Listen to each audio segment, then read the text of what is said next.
А почему не заметили-то? Почему так получилось? Ну там он бегал же. Центр города, вечерний час пик. Автобус, полный пассажиров, поворачивал с улицы Япеева налево, на Большую Красную. Ехал на зеленый. Но разрешающий сигнал светофора горел и пешеходом. И 22-летний молодой человек, которого 27-летний водитель автобуса просто не заметил, переходил дорогу по всем правилам. Понял, что произошло, только услышав удар с правой стороны и посмотрев в зеркало. Ну вот он лежал, пытались помощь оказать? Да. Что делали? Взяли его, все, уезжали, ехали. Скорая быстро подъехала? Да. Молодому человеку еще повезло, что скорость у автобуса при повороте была небольшая, иначе последствия были бы куда тяжелее.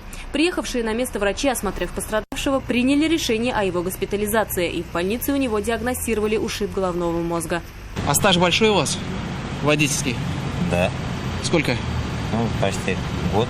Год? Да. Это за автобусом, да? Да. За автобус. А вообще 2015 я получил. Теперь степень вины водителю автобуса будут определять после детального разбора в госавтоинспекции с учетом тяжести травм, полученных пострадавшим молодым человеком. Айгуль Бадрудинова, Елена Саляхова, Наиль Абдуллин. Вызов 112.